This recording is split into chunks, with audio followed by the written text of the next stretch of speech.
प्रारंभ किया।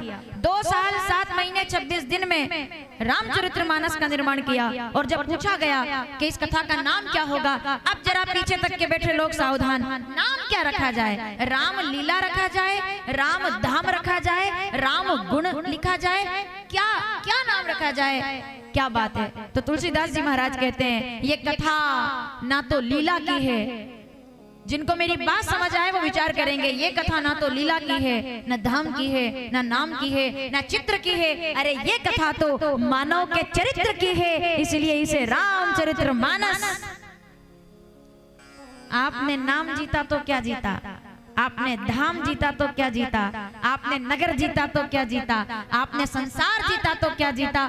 मेरी बात अपने साथ लेकर जाइएगा। आपने युग जीता तो क्या जीता, लेकिन अगर आपने चरित्र जीत लिया तो आपने ब्रह्मांड को जीत लिया, तब आप चरित्र नायक कहलाते हैं, उनको श्री राम कहते हैं। और उनकी ये कथा है तो नाम क्या होगा? बाबा कहते हैं। आइए रामचरितमानस को प्रणाम करें चौपाई के साथ। क्या नाम होगा उस कथा का जो कलयुग में तार देगी? बाबा कहते हैं रामचरित। ये कथा चरित्र की है, ये कथा चरित्र की है। किनके चरित्र? राम जी के चरित्र। अब आप कहेंगे कि चरित्र तो हर कथा में भगवान का होता है। अब मत्स्य पुराण में देखेंगे तो मत्स्य भगवान का चरित्र, कूर्म पुराण में पढ़ेंगे तो कूर्म भगवान का चरित्र। अगर मैं ठीक से आपको बता सकूं तो मेरी बात पर विचार कीजिएगा, ठीक है माताओं? भाई 18 पुराण है हमारे यहाँ। स्कंद भगवान है तो स्कंद भगवान का चरित्र तो स्कंद पुराण कहा गया, स्कंद चरित्र तो नहीं कहा गया।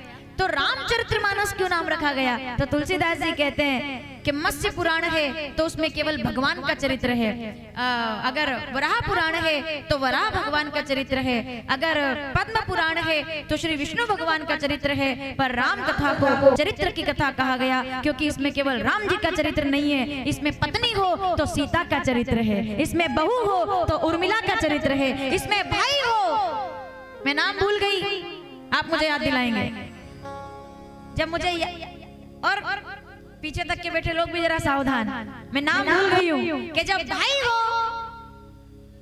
रामचरितमानस अयोध्या कांड दोहा नंबर 204, मैं नाम भूल गई हूं, आप मुझे याद दिलाएंगे। जब भाई होगा युगों युगों तक, जब भाई के केवल राम जी की बात नहीं हो रही है कि केवल राम जी भगवान है, भाई भी हो तो ऐसा जो मुकुट को भगवान के चरणों में रख करके और पादुकाओं को सिर पर धारण करना जानता है, ऐसे लाडले भाई के चरित्र को बोलिए भरत लाल के चरित्र, भरत का चरित्र, सीता माता का चरित्र, उर्मिला का। क्या बात कर रहे हैं आप? मैं कथा में हम आगे बढ़ेंगे तो हम सुनेंगे चरित्र। आहा क्या बात है। चरित्र एक सेवक का चरित्र के पत्नी के हाथ से मेहंदी भी नहीं उतरी है अभी, और उर्मिला दरवाजा पकड़ करके खड़ी है और पति पत्नी एक दूसरे को देखते हैं। राम जी जा रहे हैं वन में, सीता जी जा रही है वन में, मैं जा रहा हूँ वन में, तो एक मिनट भी संवाद नहीं है पूरी राम कथा में। लक्ष्मण जी और उर्मिला का परमिशन लेने नहीं गए कि मैं जाऊं कि नहीं जाऊं, पत्नी चाहती तो रोक देती, कोई संवाद नहीं है, केवल आंखों से। संवाद क्यों नहीं है? क्योंकि जब प्रेम अथाह होता है तो आंखों में बात हो जाती है। तो लक्ष्मण जी जब निकलते हैं घर से तो उर्मिला जी दरवाजे पर खड़ी हैं और लक्ष्मण जी को देख रही हैं, क्योंकि जानती है कि 14 साल के बाद पति का दर्शन होगा। और तब वो युवांगना, वो नई बहू अपने पति को देखकर कहती है कि जाइए आप अपने भाई की सेवा करके अपना धर्म निभाइए, मैं आपके माता पिता की सेवा करके अपना धर्म निभाऊंगी। ये चरित्र उर्मिला का है, सुमित्रा का चरित्र, कौशल्या का चरित्र। आप किसकी बात करेंगे? पूरी राम कथा चरित्र से भरी हुई है, इसीलिए इसे रामचरितमानस कहा गया है। जो हर मानस के चरित्र को राम जैसा बना दे उसी को रामचरित